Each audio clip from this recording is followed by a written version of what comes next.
नमस्कार, मेरे साथ बात करने के लिए इस समय भूपेंद्र पाल उर्फ भूकी भैया हैं, जो राष्ट्र समाज पार्टी से प्रदेश महासचिव हैं। युवा नेता हैं और युवा सोच है और युवा जोश है। मैं इनसे बात करता हूं और जानता हूं कि राष्ट्र समाज पार्टी उत्तर प्रदेश के अंदर किन किन मुद्दों पर चुनाव लड़ रही है। राष्ट्र समाज पार्टी ने यहां पर अपने प्रत्याशियों को उतारा है। 30 से 35 प्रत्याशी उत्तर प्रदेश की 403 विधानसभा सीटों पर चुनाव लड़ रहे हैं। क्या रणनीति है राष्ट्र समाज पार्टी की और राष्ट्र समाज पार्टी के संस्थापक महादेव जानकर जी की, जो लगातार ही राष्ट्र समाज पार्टी को मजबूत करते आ रहे हैं और उनके कार्यकर्ता भी लगातार कंधे से कंधा मिलाकर साथ चल रहे हैं। बहुत बहुत स्वागत है भूपेंद्र पाल जी आपका हमारे नमस्कार चैनल में। जी। नमस्कार। क्या कहना अ, चाहेंगे, उत्तर प्रदेश के अंदर 403 सीटों में 30 सीटों पर राष्ट्र समाज पार्टी चुनाव लड़ रही है। देखो, सबसे पहले तो मैं आपका धन्यवाद जी करता हूँ कान्हा जी, और आप हमारे पास तक पहुँचे और आज हम हाथरस आए हैं और योगेंद्र बघेल जी हैं जिनको चुनाव प्रचार में हम यहाँ पर आए हैं। और हमारी पार्टी का और महादेव जानकर जी का एक ही बात कहना है कि जिस तरह से आज हमारे देश में शोषित वंचित जो लोग हैं, अति पिछड़े लोग हैं, इनको कोई सम्मान नहीं मिलता। जिस तरीके से राष्ट्र समाज पार्टी ने 30 प्रत्याशियों को उतारा है, तो किन क्या क्या मुद्दे रहेंगे जनता के बीच में जब प्रत्याशी जा रहे हैं, तो किन किन मुद्दों के ऊपर बात कर रहे हैं। देखो, हमारा सबसे पहले मुद्दा है शिक्षा और राजनीति में सम्मान। शिक्षा क्या है आज की, आप देख भी रहे होंगे कि किस तरह से इस भारतीय जनता पार्टी ने शिक्षा का क्या बना दिया। इस तरह से कोरोना आया देश में और शिक्षा से लोग बहुत वंचित हो गए। बच्चे आदी हो गए हैं खेलने के और पढ़ाई पे ना ध्यान देने के। फ़ोन पे थोड़ी सी पढ़ाई करते हैं और जिस तरह से आप हमारा जो पिछड़ापन हो रहा है शिक्षा से और जिस तरह से आगे आने वाले भविष्य बच्चों का ख़राब है, तो हम तो इसी बात पे शिक्षा पे ज़्यादा ये करेंगे कि भाई आप रैलियाँ कर रहे हैं तो स्कूल क्यों नहीं खोले जा रहे। पाल साहब, लगातार ही इस सवाल को जब उठाया जाता है कि जब जब चुनाव होता है उत्तर प्रदेश में, जब ही कोरोना आ जाता है, ऐसी क्या वजह रहती है कि विद्यार्थियों की कॉलेज बंद करा दिए जाते हैं, लेकिन जब चुनाव आता है तो हज़ारों की संख्या में रैली होती नज़र आती है। क्या कहना चाहेंगे आप इस पर? इस पे तो कहना क्या है, पूरा देश जानता है कि ये बच्चों को और अति पिछड़े समाज को, दलितों को, शोषित वंचित लोगों को और ज़्यादा अशिक्षित करना चाहते हैं। ये अपना प्रभुत्व बनाना चाहते हैं कि क्या नाम है, जिस अगर ये शिक्षित होंगे तो क्या नाम है, अपना हक भी मांगेंगे। स्टार प्रचारक डोल रहे हैं अभी। स्टार प्रचारकों की योगी जी को देख लीजिए, उत्तर प्रदेश के सीएम हैं, या सपा के राष्ट्राध्यक्ष जी को देख लीजिए, या बसपा की बहन मायावती जी को देख लीजिए। लगातार इनकी रैलियाँ हो रही हैं, हज़ारों की संख्या में भीड़ हो रही है, लेकिन कॉलेज बंद किए हैं। 7 तारीख से कॉलेज खुली है। विद्यार्थियों के लिए कोरोना है, राजनेताओं के लिए कोरोना आखिरकार क्यों नहीं है? क्या वजह रही है? देखो, जिस तरह से मोदी जी आए हैं देश में और केवल एक ही प्रो एजेंडा है इनका, हिंदू मुस्लिम। और इस हिंदू मुस्लिम से हमें क्या है, हिंदू समाज में जो लोग हैं वो बचपन से ही सिखाते हुए आते हैं। जब हम छोटे बच्चे होते हैं आपस में हिंदू मुस्लिम सब खेलते हैं, खाते पीते हैं, हर तरह से साथ रहते हैं। पर जब भी थोड़े बड़े होते हैं तो हमारे अंदर हिंदू मुस्लिम की भावनाएं पैदा कर दी जाती हैं और उस भावनाओं की वजह से आज देश में देख ही रहे हैं आप लोग कि किस तरह का प्रोपेगेंडा चल रहा लेकिन है। ये कह रहे हैं कि हम हिंदू राष्ट्र बनाने वाले हैं, हमने हिंदू राष्ट्र बनाया है, हिंदू हमारे साथ है, हमने राम मंदिर बनाया है, हमने राम को त्रिपाल से मंदिर में बिठाया है। इसी मुद्दे की बात करते हैं। राम हर हिंदू के दिलों में है और राम भगवान ये नहीं लाए हैं। कम से कम 3000 साल पहले राम भगवान रह चुके हैं पाल और साहब, ये हैं। इनका एक स्लोगन उत्तर प्रदेश में चल रहा है कि जो राम को लाए हैं हम उनको लाएंगे। क्या कहना चाहते हैं, राम पहले आए या जनता पहले आई? नहीं, देखो, ये तो गलत बोल रहे हैं। राम को ये लाएंगे, जिस राम ने सृष्टि बनाई है, ये देश बनाया है, यूनिवर्स बनाई है, तो ये राम को लाएंगे। ये गलत एजेंडा है इनका। केवल भावनाओं को आहित करना है लोगों को और ये राम को इस तरह से बदनाम कर रहे हैं कि जो मुस्लिम समुदाय लोग के लोग राम राम कह के हमारे से नमस्ते करते थे, आज उन्होंने वो राम राम कहना भी बंद कर दिया है। इस वजह के कारण ही इस वजह से ये कह रहे हैं कि हमने राम को मंदिर में बिठाया है, अब कृष्ण की बारी है, मथुरा में कृष्ण मंदिर बनाएंगे, कृष्ण को भी बड़े मंदिर में बैठाएंगे। नहीं, ये तो देखो एक शिक्षा से, चिकित्सा से, आपको आर्थिक स्थिति से बेकार करने का एजेंडा है। वरना भगवान तो हमने बचपन से सुनते हुए आए हैं, हमारे दिलों में है, हमारे शरीर में, हमारी आत्मा में है। भगवान दिल में बसते हैं। बिल्कुल। क्या कहना चाहेंगे, किसानों के ऊपर क्या विचार हैं, क्योंकि आप किसान पुत्र भी हैं और किसानों से लगाव भी रखते हैं। क्या लगता है, किसान सुरक्षित है अभी? किसान सही चल रहा है अभी? किसान सुरक्षित तो आप गांव में जाके देखिए, आपको दिखेंगे कि कितने खेत बर्बाद कर रहे हैं।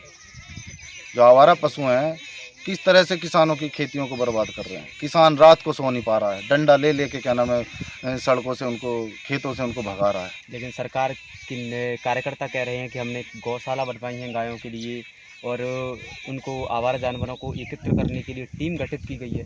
कुछ नहीं है, केवल पेपरों पे ही लिख देते हैं, कुछ नहीं। आप खुद जाके देख लीजिए। अभी आप यहाँ पर गांव में हैं, हाथरस गांव में, थोड़ी सी दूर पर आपको यहीं आसपास ही दिख जाएगी कितने सांड या कितने आवारा पशु यहाँ पर फसलों को नाश कर रहे हैं। कह रहे हैं कि हमने किसानों को 2000 रुपये दे रहे हैं पीएम सम्मान निधि के तहत, अभी श्रम कार्ड बनाए हैं उसमें 1000 रुपये दे रहे हैं। ये कह रहे हमारी सरकार भारतीय जनता पार्टी की योजना लगातार चल रही है, लगता नहीं है कि कहीं ना कहीं ये योजना प्रभावित कर रही है जनता को? देखो, ये मानसिक गुलाम बना रहे हैं देश को।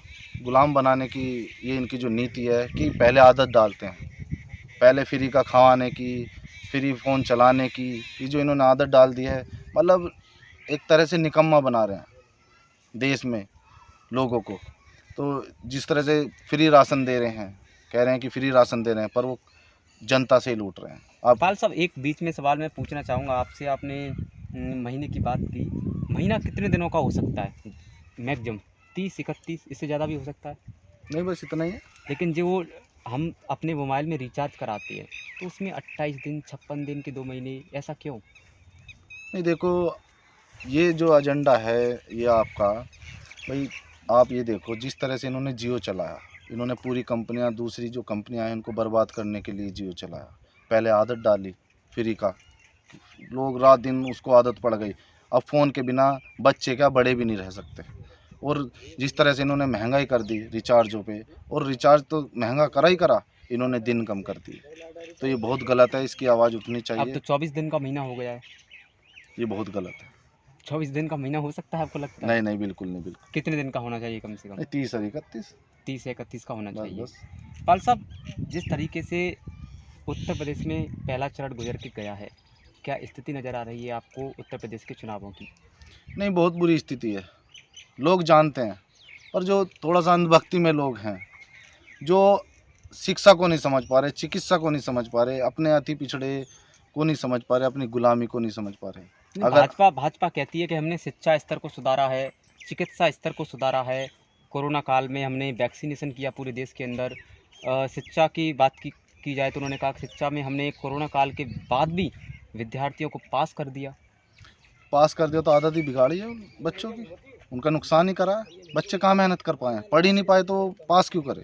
ऑनलाइन पढ़ाई कह रहे हैं कि हमने ऑनलाइन के माध्यम से पहली बार देश के अंदर ऑनलाइन पढ़ाई चालू करवा दी। बच्चे को आप लिखना भी नहीं आ रहा है, बच्चों को आप बच्चों से जाके उनकी शिक्षा के बारे में पूछिए, उनका इंटरव्यू लीजिए या उनसे कोई सवाल करिए, कोई पेपर करवाइए आपको उनसे। लगता है कि जो अंतिम पंक्ति का व्यक्ति था, अंतिम पंक्ति का छात्र था, उसके पास में ऑनलाइन शिक्षा पहुंची होगी? क्योंकि अक्सर देखा जाता है गांव में व्यक्ति के घर में खाने के लिए पैसे नहीं तो स्मार्टफोन के लिए कहाँ से पैसे आए होंगे? बहुत लोग परेशान हुए, बहुत लोग बच्चे, बहुत लोगों की शिक्षा बर्बाद हुई है। और इतना पिछड़ा हो गया है बच्चा, इतना जो गरीब परिवार से लोग हैं, अति पिछड़े लोग हैं, शोषित वंचित हैं, जिन पे अपने खाने के लिए, मजदूरी के लिए तो पैसा नहीं है, वो फ़ोन कहाँ से लाए।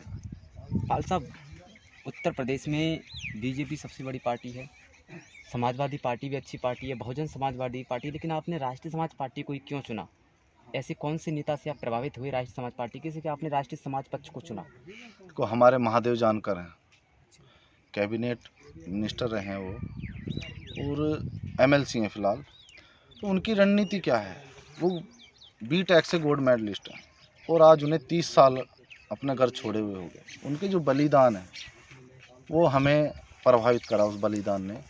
और हम चाहते हैं कि हमारे जैसे युवा भी उसी रास्ते पे चलें, जिस रास्ते पे वो चल के आज अपने समाज की आवाज़ उठा रहे हैं, शोषित वंचितों की, अति पिछड़ों की आवाज़ उठा रहे हैं, उनको बुलंद कर रहे उनके हैं। बलिदान से कहीं ना कहीं आप प्रभावित हुए हैं। बिल्कुल बिल्कुल। उनने जो बलिदान दिया है देश हित के लिए, कहीं ना कहीं वो सराहनीय है। पार्टी जो उत्तर प्रदेश के अंदर चुनाव लड़ रही है, जिन जिन सीटों पर आप आज सिकंदराबाद विधानसभा में हैं शायद, कैसा माहौल है यहाँ के प्रत्याशी का?